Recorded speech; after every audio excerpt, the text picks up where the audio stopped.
We've had a great turnout response to this event, great number of people who are registered. And as I said earlier, there are more people who are registering and joining us. So really glad we're able to do this. And we'll get started in just another minute or two.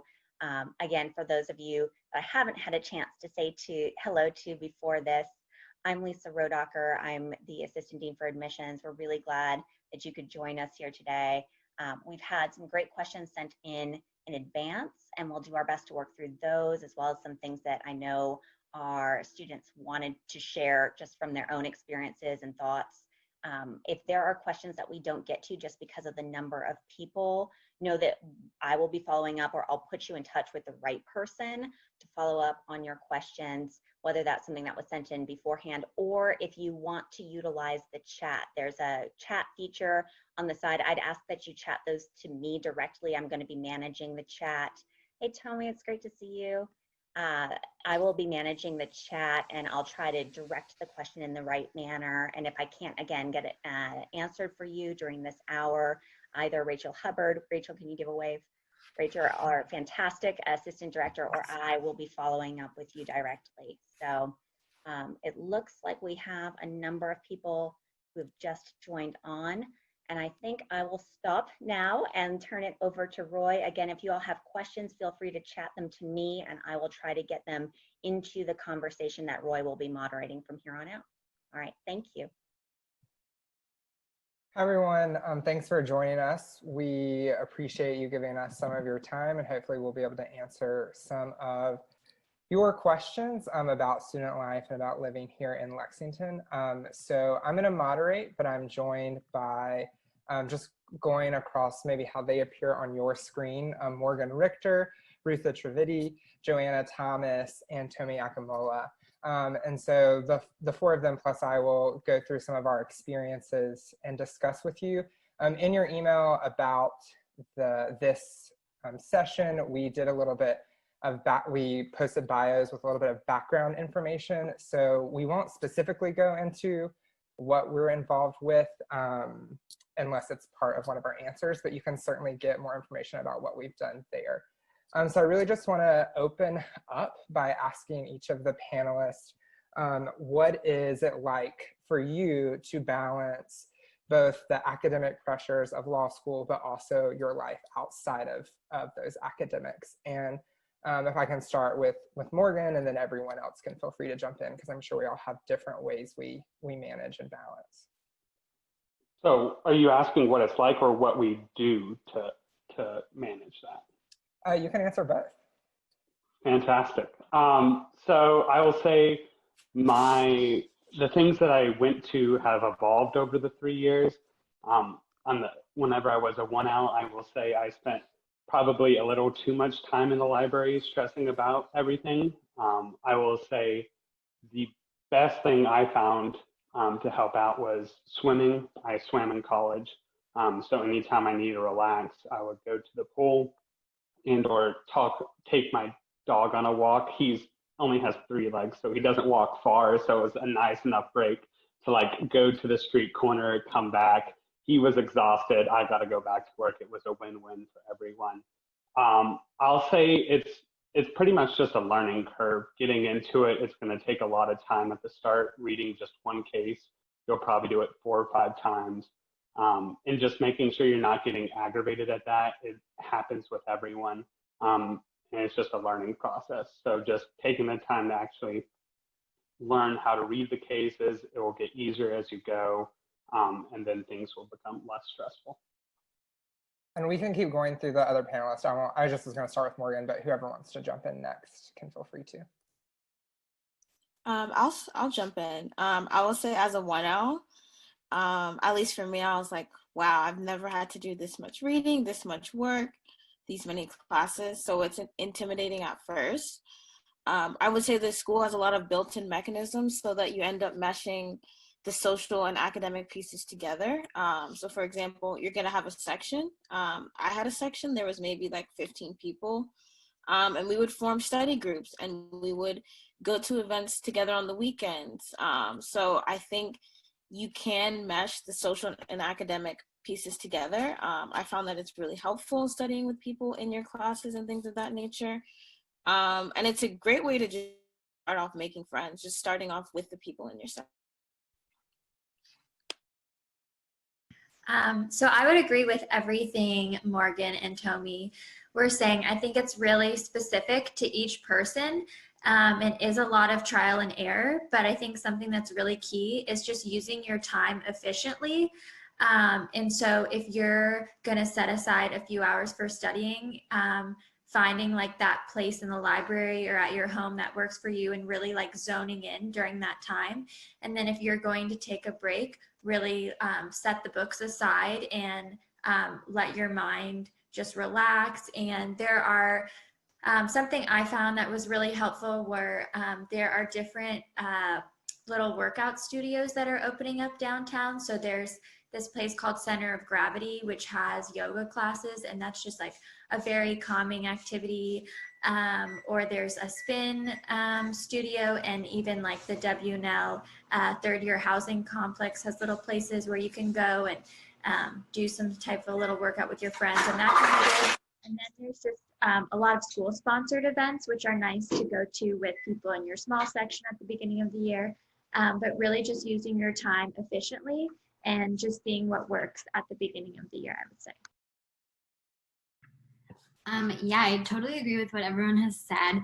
I think it is a lot of trial and error, especially the first couple weeks when you get to campus and move in, just figuring out what works for you, I think is really important. So for me, I learned that I really have to just write everything down in a planner, even if that means like on Sundays, just writing down, like take the day off from school, like do laundry, go grocery shopping. Like if I don't write it down, I just like won't bring myself to actually take the time off. So I think it's just a lot of habits that you've already formed probably from college or working after undergrad that, you know, you feel like boded well for you, just kind of applying them in different ways that work for you in this environment. Thanks, everyone. One of my favorite things to say or to highlight, it is very much a myth. I was told when I was coming into law school that there's sleep and there's study and there's social life, and you get to have 2 of the 3, but not 3 of the 3. And I think all of the panelists would agree that that is not true. You can sleep, you can have friends, and you can still succeed in school. And you should aim for that, even if it takes a little bit of time to adjust to that during 1L year. So given the answers, I heard a couple people highlight some different things that are available in the Lexington community. So Morgan, you mentioned swimming, and Joanna, you mentioned some of the fitness studios that are both downtown and then also on campus. So I was wondering if you two could go into a little bit more detail on what that is like, those 2 things for you. And then if there are any other things that anyone else wants to highlight about the Lexington community that is offered to student, or well, to anyone, but that students take advantage of. Yeah, so I guess it was our 1L year, W&L opened a new natatorium that is just absolutely beautiful, great pool to swim in, right next to the law school. So it's literally, if you want to take a break from your studying, you walk across the street and you're there. The hours are varied depending on the year so far, but a lot of the time they'll have night swimming. So I would go in the evening and swim as a break from my studying and then come back to studying. There's also a pool in town that has very open hours for you to go swim, a lot in the morning and then a lot in the evening. And then the other 2 things that I love about Lexington is I like to bike as well, and it's very easy to get around on a bike as there are not too many vehicles, although the roads are really small, so sometimes you have to ride down the middle of the road. And then there's walking trails anywhere. So if you just need to get out and get some sun all over campus, there's trails you can use. All over the city, there are different trails and hikes and mountains to climb up. So if you ever need to get out of the Lexington bubble, there's plenty of places for you to go appreciate the outdoors a little bit as you get away from your studies. So 2 of the things that I mentioned were the Center of Gravity Yoga Studio, and there's a flex spin class and workout class studio. And both of them are right in the center of town. And I started going to those because a few of my friends mentioned that there was a student discount and you could like take a friend for free one class. So we tried it, and it was nice because you got to meet some undergrads in those classes, as well as just like people working in Lexington. So a variety of ages, which was nice to do and just schedule out that time to relax. And then also downtown, there's this little coffee shop, Pronto, that I love just to stop in and grab a coffee on my way to class or something. And so that's nice because it's very close by. But as Morgan said, people will travel a little further to take hikes and just be outside together. And then the school also has different classes that they'll lead. The undergrad will lead a lot of them, but there are also like study breaks throughout the year and things that the law school is sponsoring. So a lot of ways to take a break. If Tommy or Rutha, if you'd like to add anything else, please feel free to. We had a question, which was specifically Pronto or Lexco, and Lexco is the Lexington coffee shop. So I just figured we could quick fire and give you our answers to that. I would vote Lexco. I vote Pronto for studying, Lexco for coffee. I'm Team Pronto. I just think it's a great place to study as well. So. Yeah, I would say Pronto because they also have really good gelato, which I love. So. Yeah, I'm also Team Pronto. Wow, sad that Lexco lost that. Lexco is still a very cute coffee shop. We also, talking about town, and I think this would be like where people live and getting to school. We had another question, walk or drive. And so I figured we could kind of, maybe not as quick rapid fire, but also do quick answers to that. My 1L year, I walked pretty much every day except for in the dead of winter. I moved my 2L for my 2L and 3L year to just slightly farther away. I moved in with Morgan, he's my roommate. And so I got much lazier and I drive most days now. I drive most days, but that's also because I have a dog I have to take care of. And so I have to get to and from class really quickly. And usually there's just an hour break. So it's not really, I'm not able to walk as often as I do, but whenever it's nice outside, it's definitely anywhere in town you can easily walk over to school. Yeah, I live downtown. I don't, but I live just above that pet store in town, so it's pretty close to school. So when we first got back, when it was warm, I was walking. After I bought my books and after it got colder, I stopped. I'm gonna try and make an effort to continue walking 3L. I'll let you know how that goes.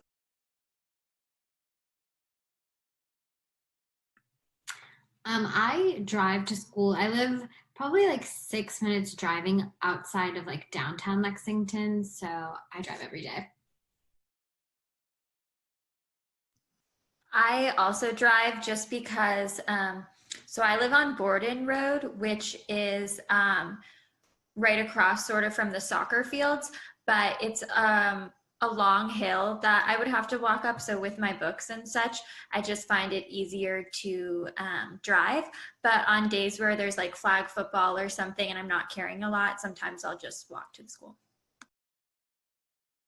I think this discussion kind of leads naturally to talking about housing options and where people live and what people do. And so I just there's a lot of different things we could touch on with housing. So I'll let the panelists choose what they might want to touch on. But I think broadly, what is it like looking for housing?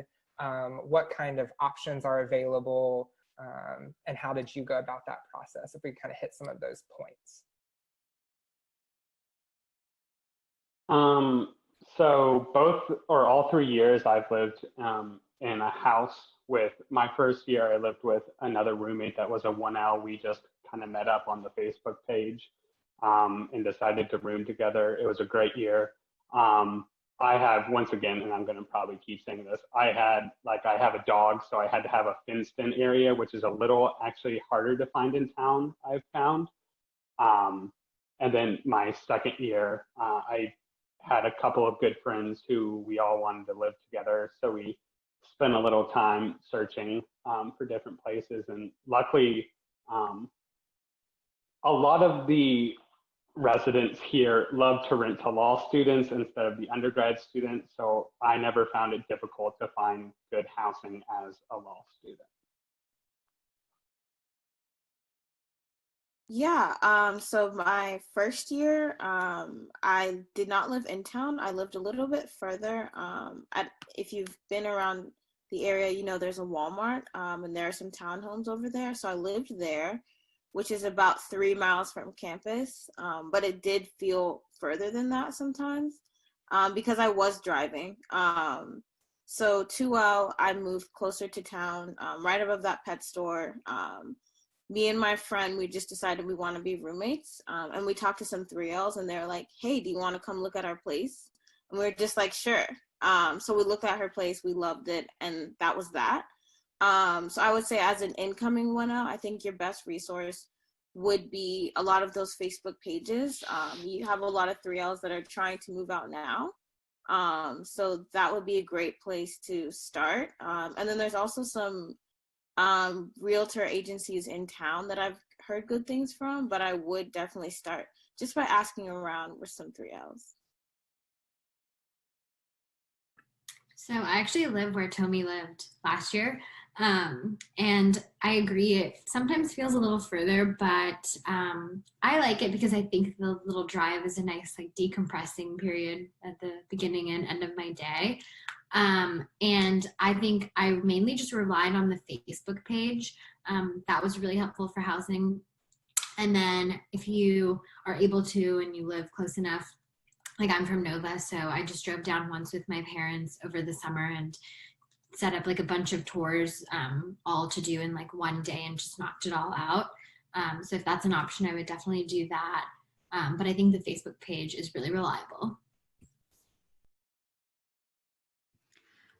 So I also used the W&L House Exchange page and reached out to some realtors, as well as reaching out to a few upperclassmen that I saw went to my undergrad. And so I just kind of, randomly reached out and asked them. And I found my roommate first year on the Facebook page. And she just posted that she had just been admitted. And so we ended up being able to schedule a time where we could both be in Lexington and look at houses and apartments that day. And ultimately we live in a house, but the downstairs is a separate apartment, like a garden level. And that's also always rented out to a law student. And then I live in the same house again this year, but with a different roommate on the main floor. But a lot of landlords post in the W&L House Exchange page, and that's where this house ended up being posted. Yes, I think just to quickly synthesize some of that, I do think the Facebook pages are really reliable. I know if you don't have Facebook, it's a little less accessible, but though we do have some housing options listed generally on one of the W&L admitted students pages, so you can start there and that'll get you to some of the realtors that some of the people are mentioning. But I think you'll find that Lexington is such a small community that a lot of people do kind of just by word of mouth end up passing down houses. And so being on the Facebook pages can be helpful for that. So I would recommend it. And once you're here, even before you're here, it's really easy to reach out to students. So please feel free to reach out to current students because they'd be more than happy to talk to you about housing options. So I think I want to transition the conversation to opportunities. And so we got some questions about more specific opportunities, but I want to start broad because I think all of our panelists have had very different opportunities, maybe similar in some ways, but have just had lots of opportunities presented to them and might have different things they want to highlight. So I just, through Washington and Lee Law, so probably not maybe specifically academic, but more on the academic side, what are some opportunities that W&L Law has afforded each of you? And maybe if you could highlight some, like Morgan, I think international experience. Tomi, I think some of your amazing balsa moot court experiences. But whatever those might be, if you could just highlight a couple of those for our viewers. Yeah, so a lot of my stuff through the academics has been in the international realm. Both of my internships, 1L year I was in Kiev, Ukraine, and then 2L year I worked at the European Court of Human Rights in Strasbourg, France.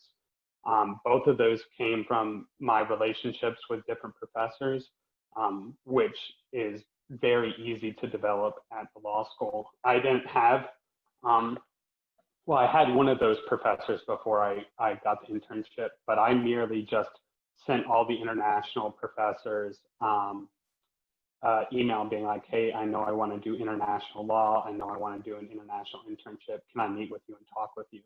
And all of them met with me and talked with me and helped me get my internship. And I ended up being a research assistant for my 1L, 2L, and 3L year. So that would probably be my biggest opportunity. I would say that a lot of my opportunities simply came through the clubs that we have. So I'm most active in the Black Law Students Association. We have so many other organizations. We have Latin American organizations, Asian American organizations, Jewish groups, LGBTQ, like anything you can think of or anything that you feel personally strongly about, we have. Through BOLSA, I pretty much got my 1L job through BOLSA, and I got 2 jobs that first summer. So I got both of them just simply through being in BOLSA. I just got an email for it. And then this school has mock trial competitions and moot court competitions, but you can't compete in those as a 1L. But the club competitions, so the BOLSA competitions, you can compete as a 1L. So I was able to compete in the Mid-Atlantic region, so against schools like UVA, Georgetown. It was a really good experience. And then during my second year, I did the moot court competition with BOLSA, and I was able to go to nationals and meet students from all over the country. I was able to go to job fairs there. I got a lot of interviews through that. So I would say the organizations have really strong connections that can help you develop yourself and your career. And it's really helped me realize the area of law that I really want to be in. So I would say, as Morgan said, our professors are great resources, but so are our student organizations. So I think something that really stands out to me as an opportunity that presented itself during 1L was attending a roundtable with a judge who was visiting to judge, I think it was a moot court competition or something like that. So he held this roundtable with his clerk, who was a W&L grad, and after the roundtable, I realized that she and I had both worked at the Attorney General's office, which is where I spent 2 years before law school. So I was just talking to her, and then after that, I reached out to her and sent her an email and asked if we could get coffee over winter break, and she ended up encouraging me to apply to that judge's chambers for a 1L internship. So I did that and got it, and it was one of my favorite experiences so far. So that is definitely, I think, a huge part of W&L. We have great speakers come, and everyone is always so friendly and willing to chat afterward. And I really encourage everyone to take advantage of stuff like that. And then I would say the other opportunities that really stand out to me are the mentorship at W&L. So I'm in Women Law Students Organization, and you can sign up to get a mentor through that. So I did that, and I became really close with the 3L, and she's helped me a lot with like job search and just generally at school. And then also the Curtis Fellow program has been really helpful. When I was a 1L, I reached out to my Curtis Fellows for everything, and they really helped with job stuff and interviewing tips and things like that. So I think the biggest opportunities that W&L has given me are through the relationships that I've built with people. And I think it's a very special place because your professors actually know who you are and know your name.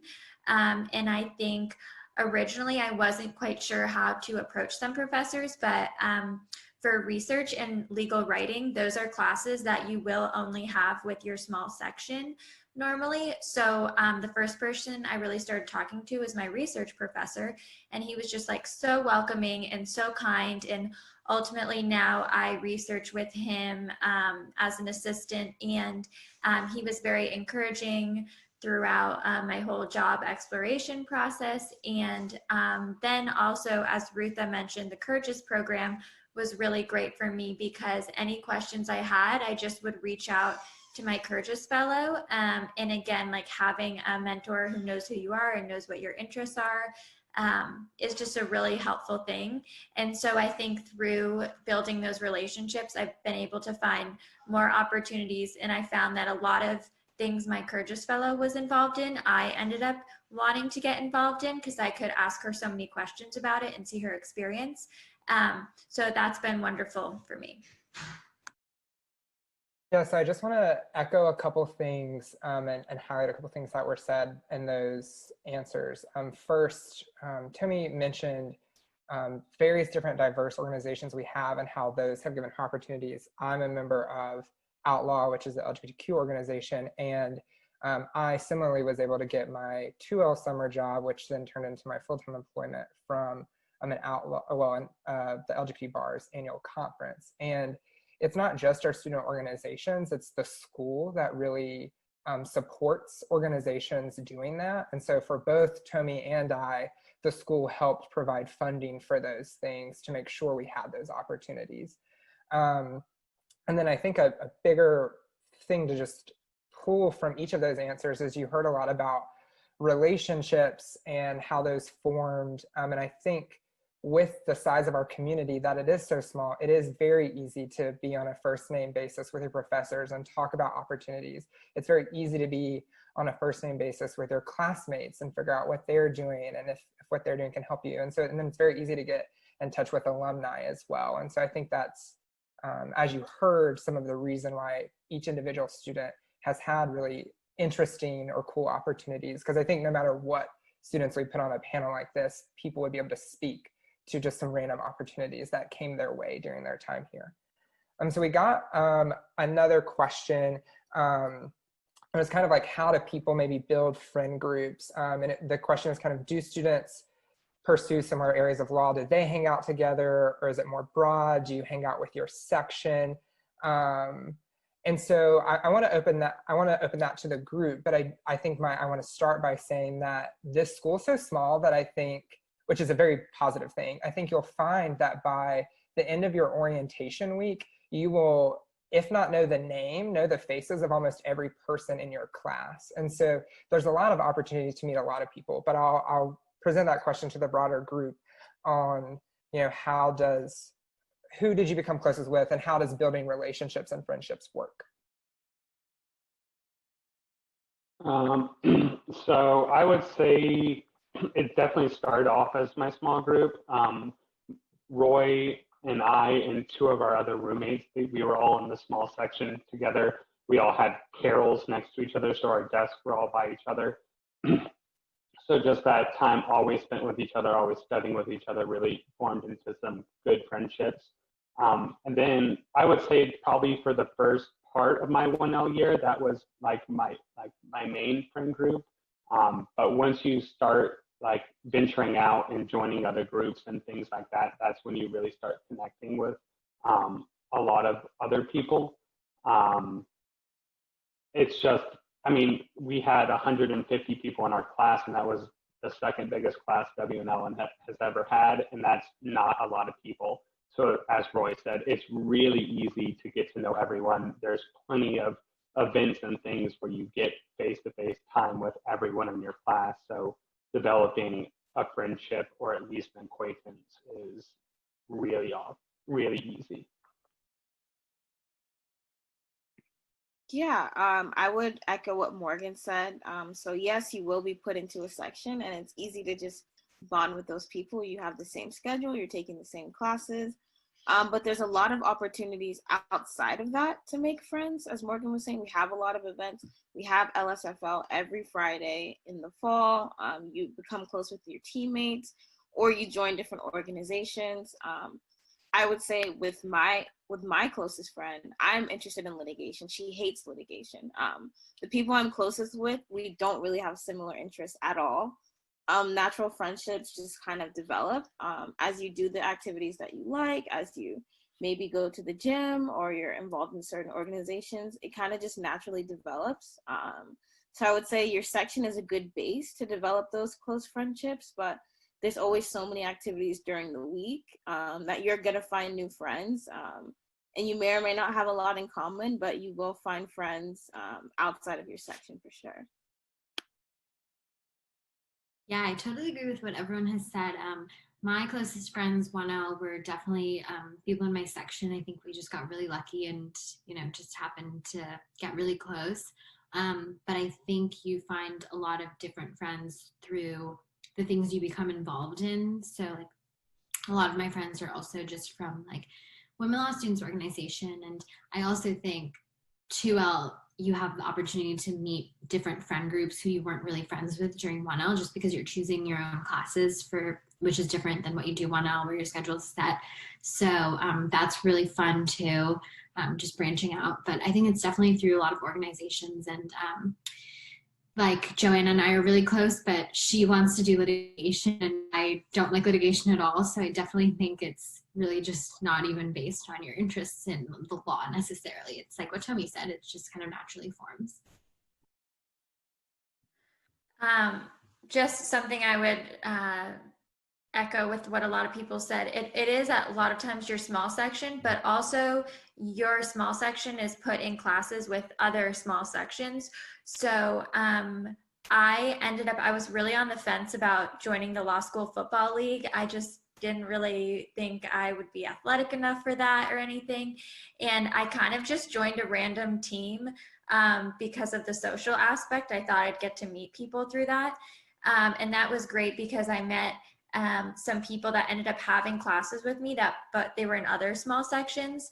And then I think naturally you will meet people even in spaces you study in, because I remember seeing Rutha always study in this same quiet section that I was studying in. And that just kind of like, you start eventually talking to people that way. So it's obviously things develop over time, but at the beginning, your small section and little like social activities can help.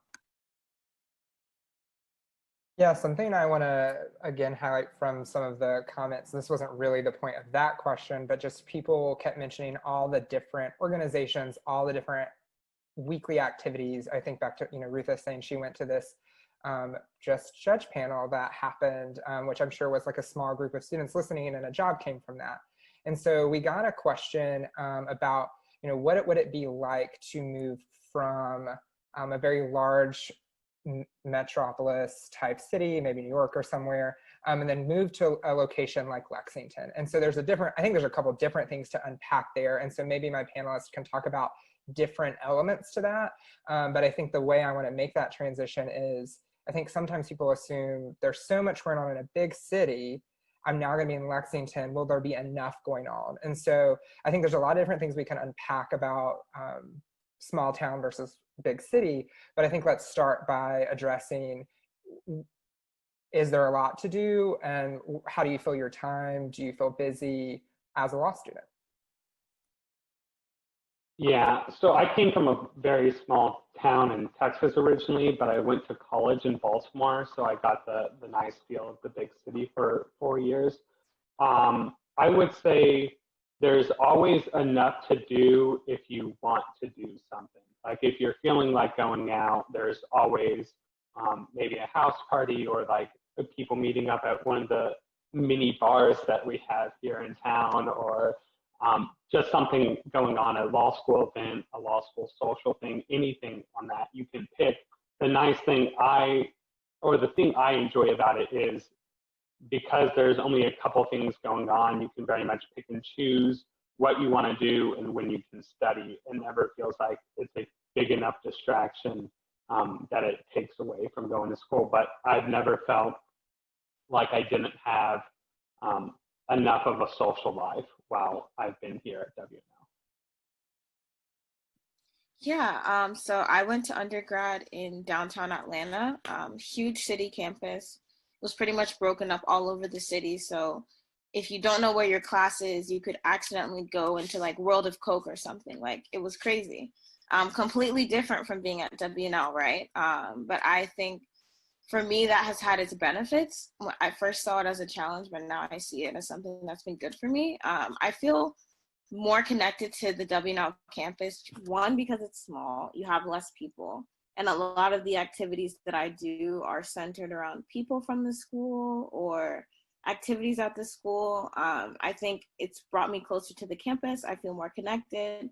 I feel like I have a stake in what goes on when decisions are being made. I feel like I'm a part of that decision as opposed to being at a big campus. I will also say that it's also helped me to focus, right? So there's less of those distractions that exist in the city that allows me to focus, which is extremely important to do well in law school. And I also think that there are things to do. I think it's kind of forced me to be more creative in the activities that I'm doing, and it's forced me to cause closer relationships with my classmates, which I think is beneficial in the end.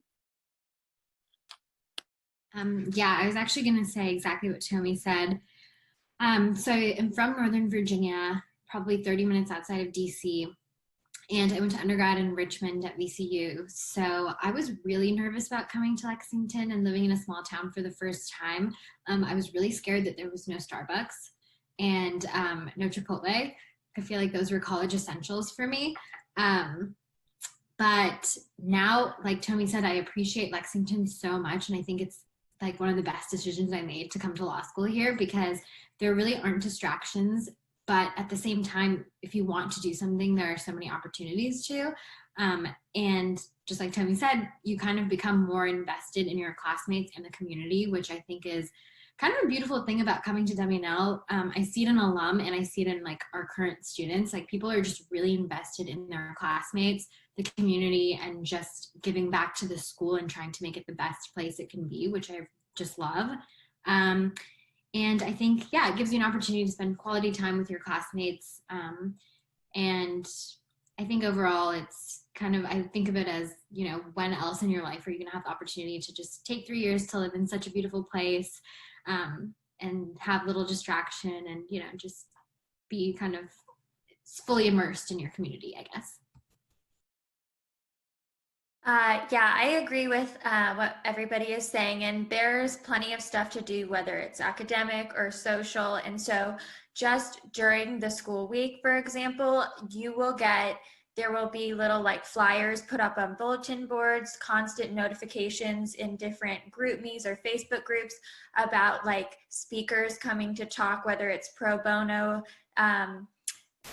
work and a law firm is coming to speak about that, or it's like lunch with the deans or coffee with OCS on Wednesday mornings. Like, there's always little events going on here and there. And so you can definitely, a lot of opportunities for free lunch, but you can definitely fill just your calendar during the academic week. And so I think it's just a matter of picking and choosing what kind of speaker sessions or things you want to attend. And then outside of school, people are always gathering and doing things. And I think I came from UVA, which was in Charlottesville, but it was a really different vibe compared to Lexington with just the amount of people there. But I found that a lot of my friends were going to big cities, and like Tommy said, it was nice to have fewer distractions in the sense that, you know, my roommates from college weren't like, you know, right there, so I couldn't go see them all the time, and I could be a little bit more focused on school on the weekends.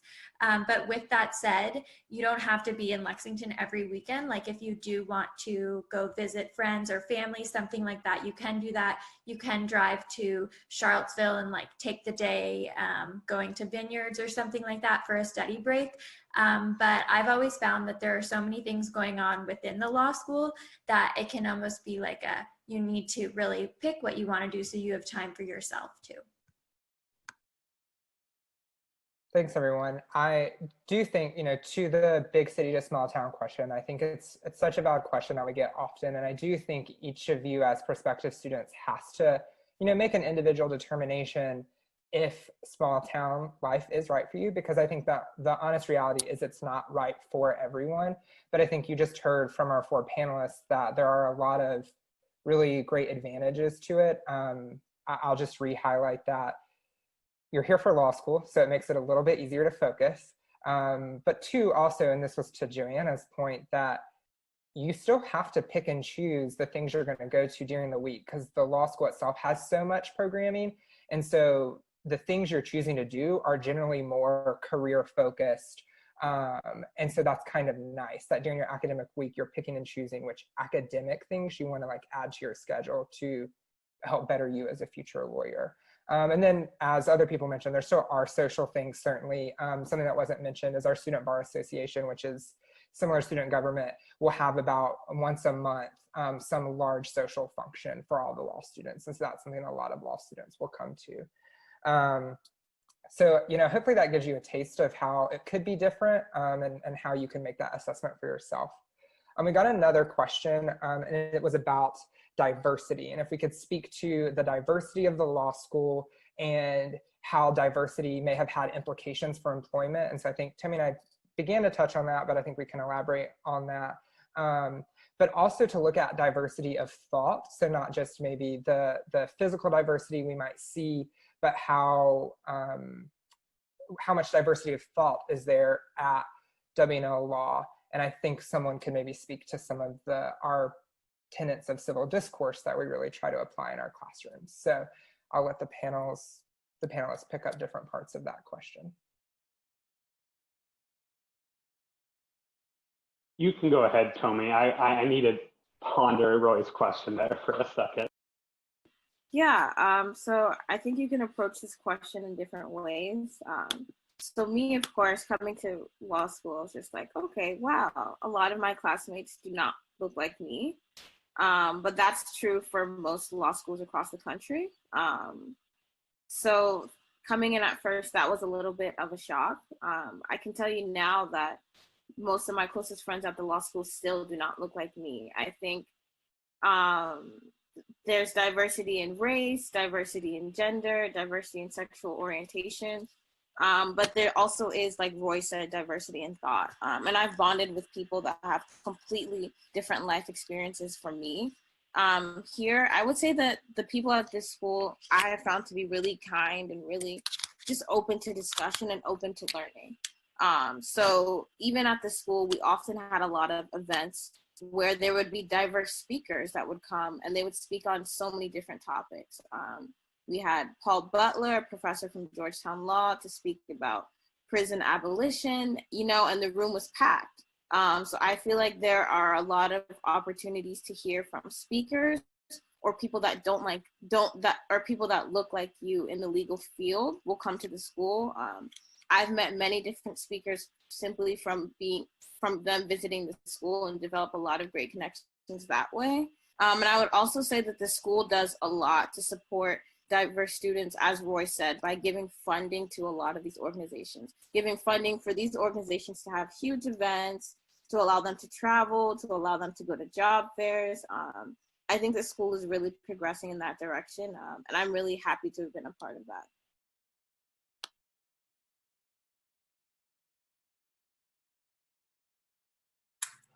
I totally agree with what Tommy said. I think that the school does a really good job of supporting people like me and Tommy who are diverse and just recognizing kind of what we bring to the table and kind of, treating us like an asset to the school, which is awesome.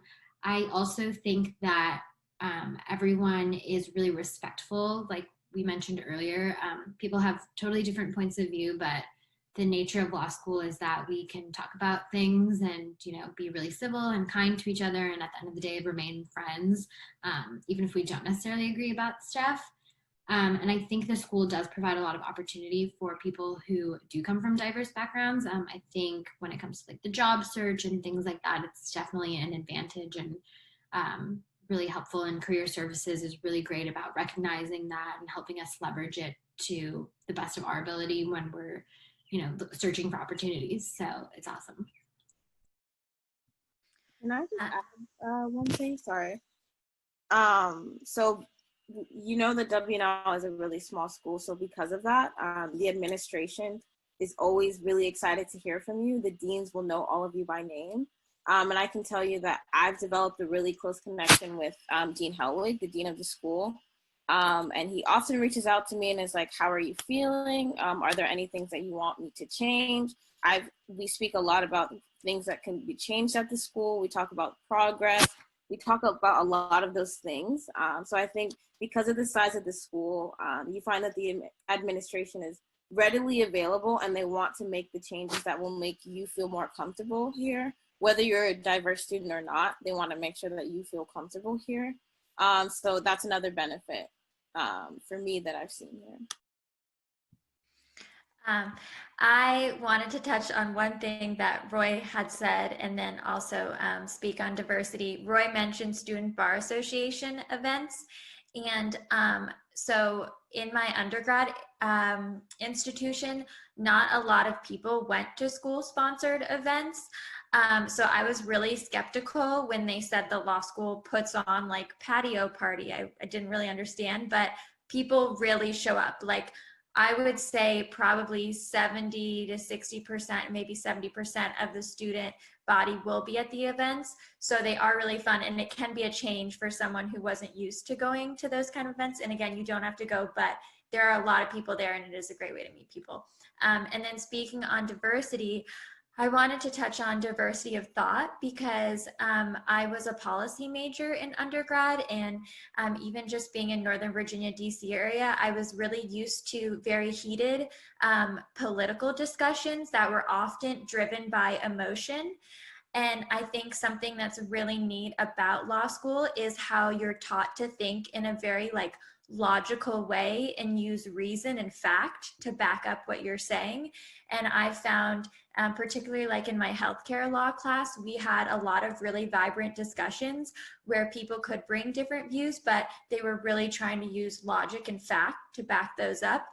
So it's a really neat way to learn about other people's views, and it's a very respectful environment always. Yeah. Sorry, go ahead, Roy.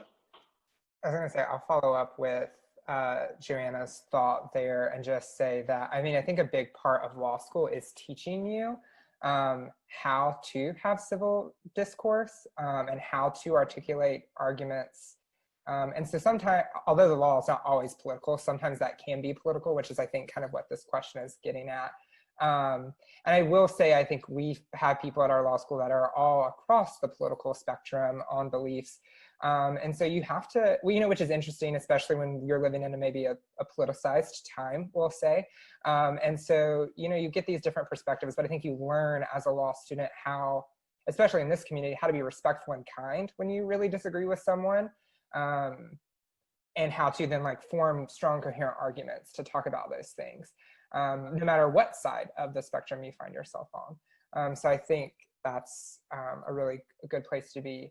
So we're getting we're getting toward the end. And so we had a couple questions that I'm gonna have Lisa address. But before I get to that, I want my four panelists, I'm gonna end with the four of us, or the four of you, and then maybe me as well, giving one tip that we would recommend one else to consider, and then maybe highlighting our favorite event that is hosted here, and that could be by the law school or by the community, because I think we have a lot of good events on both sides. And so those are going to be my final two things for each of the panelists, if you'll be thinking about that. And so just so everyone knows, we're trying to wrap up at 4, so make it as succinct as possible. So my piece of advice would be that you should find your personal groove, find out what works for you, and that's both studying and taking breaks. And that's not going to necessarily look like what other people do. So find your groove and then be confident that that's working for you, and don't compare yourself to others. And then my favorite event is the Rockbridge County Beer and Wine Festival. So that is a Lexington event, well, I guess Rockbridge County event, but it's hosted every year, and you'll see tons of law students as well as the whole community come out to that event. So I had benefited from going first every time, so no one stole my answer, but Roy just stole my answer on that one. My biggest piece of advice is not to compare your progress to other people. Everyone does it in their own way. I'm very type B, so I put off doing my outlines and some of my readings, and it panics me at different times that my other classmates were every day were updating their outlines and all of this. And it's just how you work. Find what will be the most relaxing for you, most beneficial for you. If that's doing your outlines every day, then do your outlines every day. If it's not, then don't do that. Don't worry what other people are doing. Just focus on yourself. And my favorite event would be the Pie Festival that's held at the Great Valley Brewery. It's this nice brewery about 10 minutes outside of town that's on these nice hills with a beautiful view. And there is a woman in town that bakes hundreds upon hundreds of pies, and you can buy all the pie you want. I will say I'm also biased. All the proceeds go to the swim team, which I'm the coach of. So just a little plug for you guys as well. My main tip for you all would definitely be to say yes to a lot of things. The person that you are before law school is not going to be the same person coming out. You're going to develop a lot of new skills. You're going to change your views on things a million different times. You may decide the job you want now isn't going to be the job that you're going to want later. So say yes to a lot of things and be open to everything that the law school offers, because it is a lot. And then my favorite event, I think it would have to be Patio Party. It's at the beginning of the year. You have a live band, you have food, you have drinks, and it was just really fun seeing everyone back from the summer. And it was just a great way to start off the year for me. Yeah, so I think for advice, I would say definitely come into law school, mentally prepared to work hard and take things really seriously. It's obviously a really important time in your life that you want to do your best in. But like everyone else said, I think 100% just be confident in yourself and don't compare yourself to others, because it really doesn't, benefit you to do that. And then my favorite event is probably pig roast and then barrister's ball. It's a tie. Pig roast is like an outdoor, we go to like this professor's river house, and there's so much good food, and we all just like play in the river and spend the whole day there, and it's beautiful and so fun. And then barrister's ball is basically law school prom. So I think my biggest piece of advice would just be to be resilient. So like if you don't succeed on your first cold call, or maybe you don't get the best grade you wanted in legal writing or something, like don't give up and keep trying new strategies and really utilize your professors to help you on that path to keep growing and improving. And then I think my favorite event would be the Halloween party, just because I love when everybody dresses up and there's like a little costume contest and it's really fun. So that would be my favorite.